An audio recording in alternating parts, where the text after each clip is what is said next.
I was pushed from behind into a bedroom across from the bathroom. I couldn't see who pushed me. Brett and Mark came into the bedroom and locked the door behind them. Dr. Christine Blasey Ford speaking in front of a packed hearing room and a riveted nation about the incident she says has haunted her for decades. I was pushed onto the bed and Brett got on top of me. He began running his hands over my body and grinding into me. I've never sexually assaulted anyone, not in high school, not in college, not ever. She was followed by the man she has accused of sexual assault, a visibly furious Judge Brett Kavanaugh, whose nomination to the Supreme Court tonight hangs in the balance. I will not be intimidated into withdrawing from this process. The 9-hour hearing leaving us with two utterly irreconcilable versions of the truth and a distillation of America's angry and ugly politics. You've got nothing to apologize for. This is the most unethical sham since I've been in politics. Whatever side you're on, well, this is American politics. At its worst. Everybody has lost, particularly the institutions of the United States Senate and maybe the Supreme Court. After weeks of anticipation and negotiations, Dr. Ford walked into the Senate Judiciary hearing room at 10 o'clock this morning. I am here today not because I want to be. I am terrified. I am here because I believe it is my civic duty to tell you what happened to me while Brett Kavanaugh and I were in high school. It was the first time America has heard Ford's voice as she described in graphic detail what she calls an attempted rape at a small house party back in the summer of 1982. Brett groped me and tried to take off my clothes. He had a hard time because he was very inebriated and because I was wearing a one-piece bathing suit underneath my clothing. I believed he was going to rape me. I tried to yell for help. When I did, Brett put his hand over my mouth to stop me from yelling. This is what terrified me the most and has had the most lasting impact on my life. It was hard for me to breathe, and I thought that Brett was accidentally going to kill me.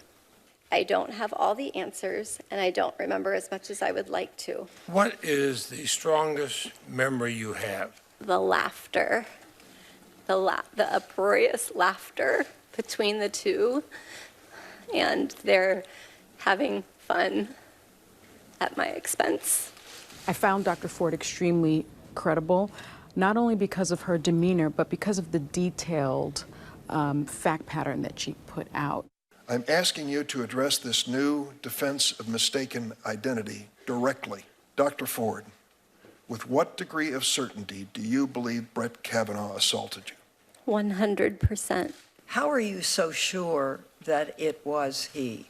The same way that I'm sure that I'm talking to you right now. It's just basic memory functions, and also just the level of norepinephrine and epinephrine in the brain that sort of, as you know, encodes, that neurotransmitter encodes memories into the hippocampus, and so the trauma-related experience then is kind of locked there, whereas other details kind of drift.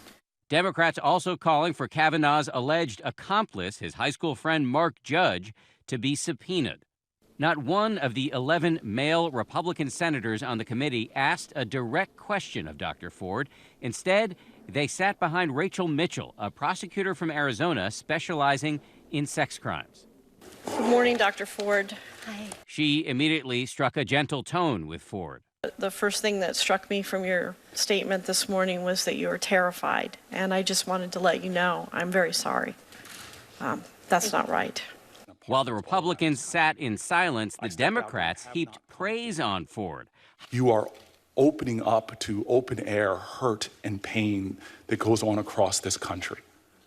And for that, the word I would use, it's nothing short of heroic. Bravery is contagious. Indeed, that's the driving force behind the Me Too movement. She came in there looking like the girl next door, sat down, with her hair in her face, and then she found her voice, and she just told her story.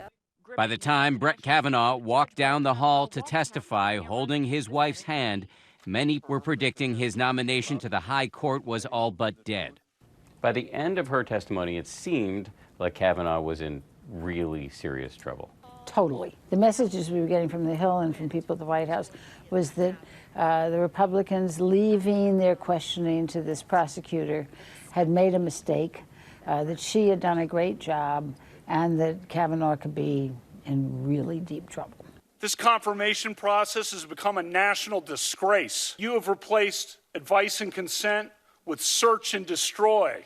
Kavanaugh came out swinging. He defended himself, displaying not only seething anger, but also anguished emotion. I've never sexually assaulted Dr. Ford or anyone. Again, I am not questioning that Dr. Ford may have been sexually assaulted by some person in some place at some time. The judge did what few, if any, Supreme Court nominees have ever done, engaging in bare-knuckle partisan politics. This grotesque and coordinated character assassination will dissuade competent and good people of all political persuasions from serving our country. Just this week, two more women, Deborah Ramirez and Julie Swetnick, have accused Kavanaugh of sexual misconduct during high school and college and given sworn statements. Kavanaugh has also denied their allegations. All three of these women have asked the FBI to investigate their claims. Why aren't you also asking the FBI to investigate these claims? Senator, I'll do whatever the committee wants. What you're saying, if I understand it, is that the allegations by Dr. Ford, Ms. Ramirez, and Ms. Swetnick are wrong. That is emphatically what I'm saying. Emphatically. The Swetnick thing is a joke. That is a farce. It's really striking to me that he wasn't only angry and aggressive, but belligerent and disrespectful, especially in his exchanges with some of the female senators. The temperament that I saw would disqualify him from sitting on that court. Kavanaugh got especially prickly under questioning from Minnesota Senator Amy Klobuchar, one of only 4 women on the committee. You're saying there's never been a case where you drank so much that you didn't remember what happened the night before or part of what happened? You're asking about, blackout. I don't know. Have you? Could you answer the question, Judge? That's not happened. Is that your answer? Yeah, and I'm curious if you have.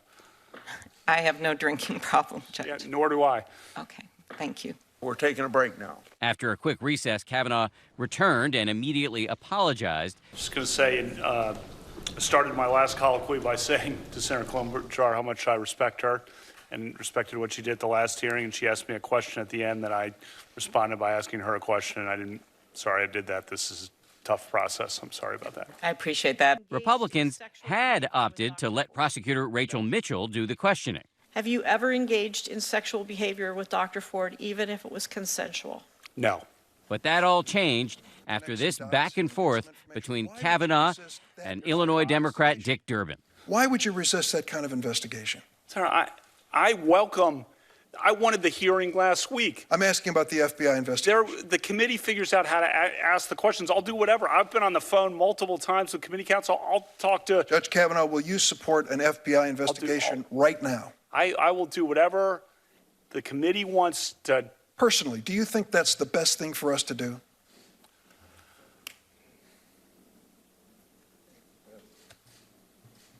You want to answer? Look, Senator. That exchange sparked an explosion of emotion from Republican Lindsey Graham. If you wanted an FBI investigation, you could have come to us.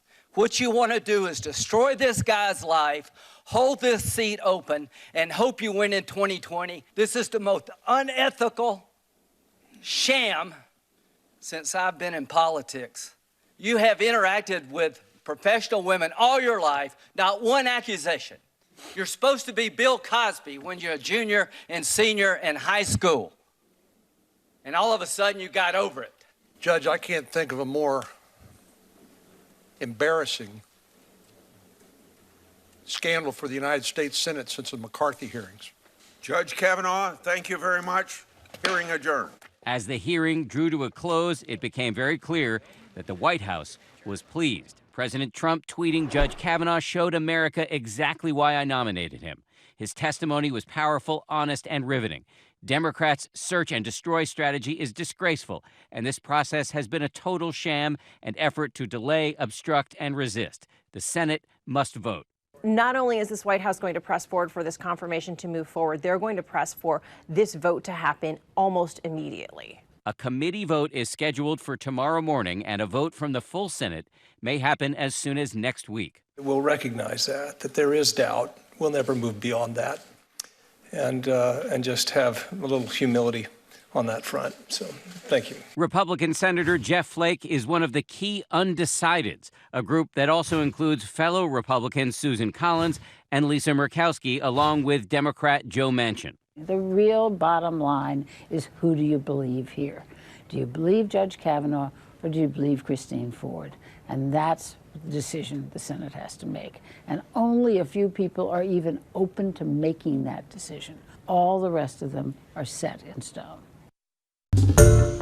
Hi, everyone. George Stephanopoulos here. Thanks for checking out the ABC News YouTube channel. If you'd like to get more videos, show highlights, and watch live event coverage, click on the right over here to subscribe to our channel. And don't forget to download the ABC News app for breaking news alerts. Thanks for watching.